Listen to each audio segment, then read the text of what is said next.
Hello. Now we will study this torque. Torque, which we also know known as moment of force. So we'll learn how to calculate the torque, and later on we'll learn how to utilize the torque to calculate the other things like angular acceleration and how to utilize this torque in case of rigid bodies involved. Okay. So first we will learn to calculate the torque in case of point mass. So let's say there is this point mass is there, and let's assume the mass is m. Okay, and F force is applied onto this mass. So as we already know, this, if I apply a F force onto this mass, this will be accelerating. So we know how to calculate the linear acceleration for this point mass under the application of this force F. But the thing is, when in place of point mass, the rigid bodies are involved. In that case, the force will not be applied onto all the points onto the rigid body. It will be applied onto the only one point. And sometimes we might not be interested in calculating the acceleration of only one point, but we might be interested in calculating the acceleration of the whole body. So for that purpose, we learn how to calculate the moment of force. Okay. So in that case scenario, what we do, this point mass, we define the position vector of this point mass with respect to our axis system. This can be any axis system. Okay. So this R is the position vector of this point mass, and F force is applied onto this point mass. The angle made between the R and F is theta. Basically, we have extended the R, and this is angle theta, which is between the force and this point mass. Okay. So this angle is theta, this force is F. In that case, this moment of force, or in short we call it torque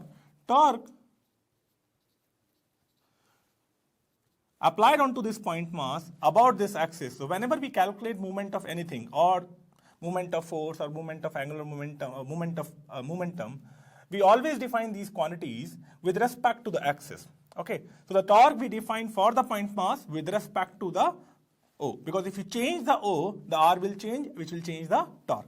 So torque, which we define as by tau, is defined as R cross F. So R cross F is defined as the torque or moment of the force. Okay, as you can see, if I change this axis system, this R will change, which in turn will change the torque, moment of this force. Okay, so let's open this thing. As we know, this R cross F will be a vector quantity, so the torque is a vector quantity. It will have the direction as well as the magnitude. So if I open this, it will be RF sine theta n cap, where this RF sine theta defines the magnitude of the torque and the n cap defines the direction of the torque. Okay, so let's take magnitude first. This RF sine theta. RF sine theta is the magnitude of the torque acting onto the point mass with respect to the axis. Now this RF cos theta I can write in two ways. R F sine theta n cap, or I can write it as R sine theta F n cap. Both are same things. In one case I have taken the sine theta with F, and other case I have taken the sine theta with R. So we want to calculate the magnitude. You see, I'll do one thing here. What I'll do, this F is there, no? So what I'll do, I'll put the perpendicular onto the x-axis. I'll take a length. I'll go perpendicular to the F. I'm going perpendicular to the F here, and this length I want to calculate. So I'm going perpendicular to the F onto the x-axis. So you see, this angle theta and this angle theta will be same because I've taken the F to be parallel to the x-axis here. So this is the line which is perpendicular to the force. This is the line which is perpendicular to the force. Okay. So this length, if I calculate, this angle is theta, this total length is R, this will be equals to R sine theta. So this time I have gone perpendicular to the F. And the next time what I am going to do, I am going to move perpendicular to the R. So if I move perpendicular to the R,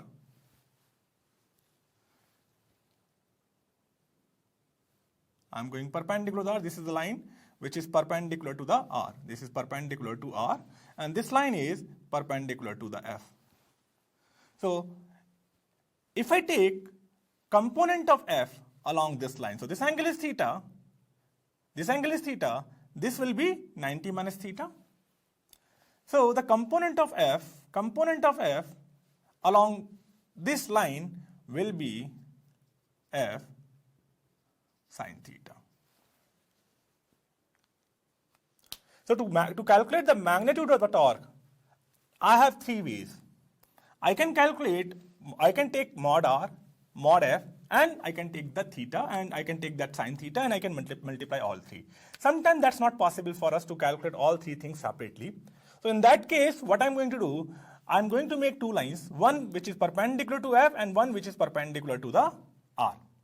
So the line which is perpendicular to the f, if I take component of r along this line, if I take component of r along this line which is perpendicular to f, the component is going to be the r sine theta, because this line is 90 minus theta.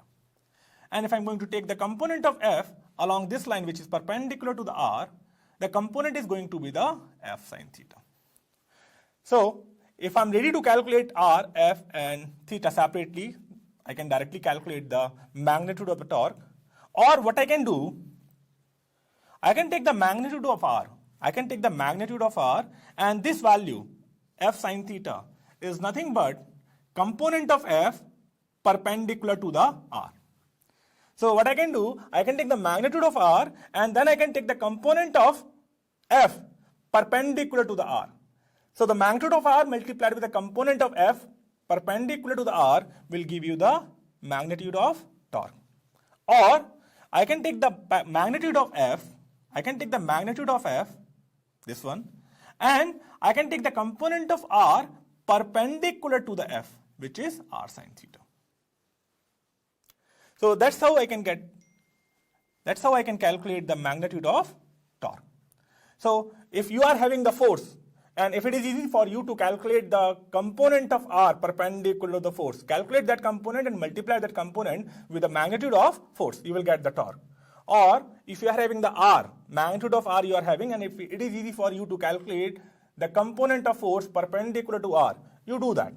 You multiply both, you will be getting the torque in that case also. So this is sort of a trick we use to calculate the magnitude of torque by taking the component. So I'll write it separately. So to calculate the mod of torque, either I'll go by calculating the magnitude of force, I'll take the magnitude of force, and then I'll take the component of r perpendicular to the force.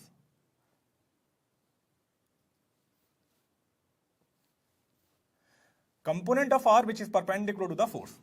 Or I'll take the magnitude of r, and I'll take the component of force perpendicular to r.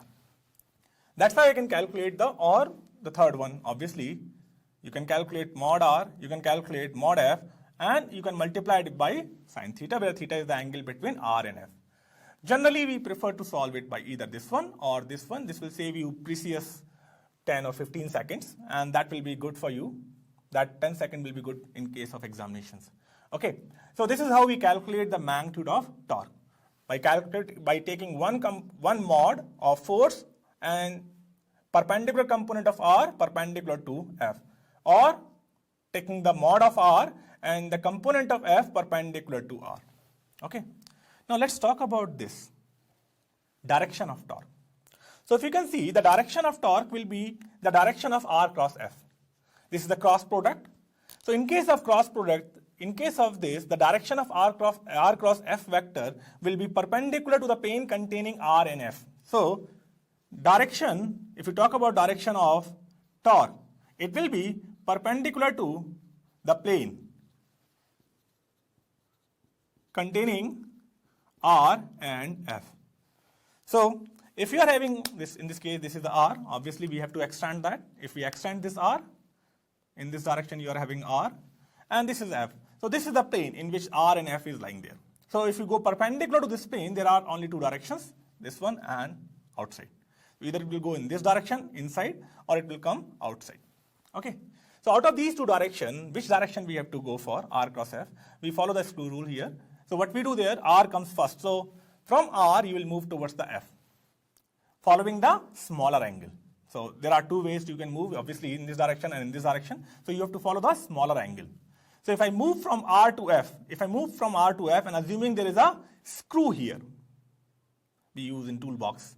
If there is a screw here, and if I start moving from r to f, this is how my screw will be moving. And you see, when the screw is moving clockwise, and if you see from that side, it is anti-clockwise, from my side, it is clockwise. So if a screw is moving clockwise, in case of clockwise movement, the screw goes inside. And if you are seeing from other side, it will look like it is anti-clockwise direction. So in case of anti-clockwise direction, it is the outside. But the outside for you and inside from me is the same direction. Okay. So R cross F will be inside this. Okay. That's how we define the direction.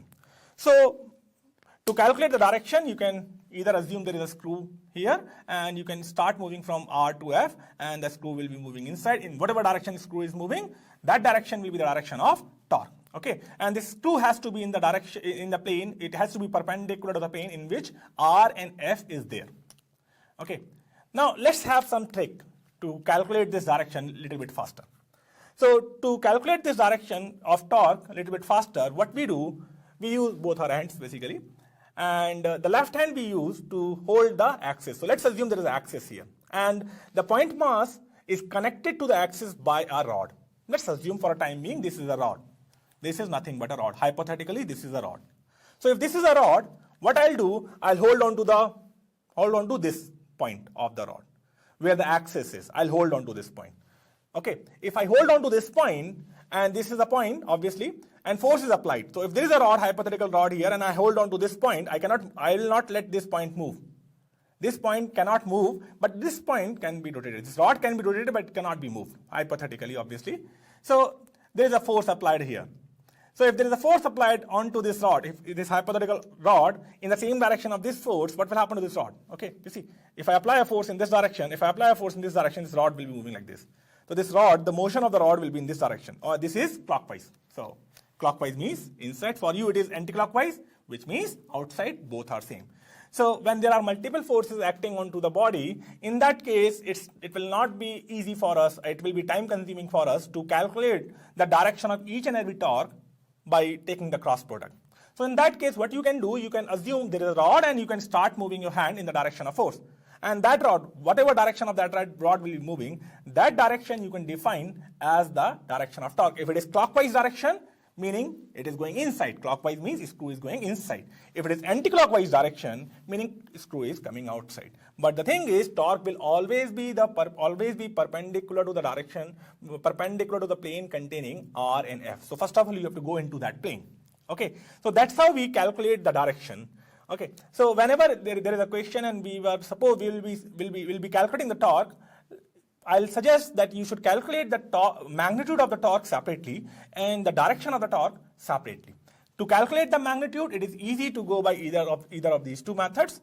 And to calculate the direction, it will be easier for you to assume there is a rod, and then you can decide whether the movement of the rod will be happening clockwise or anti-clockwise. Based upon that, you can get the direction of torque. Okay, so this is how we calculate the torque, and this torque will be using in case of questions to solve the questions in further examples. Okay, thank you.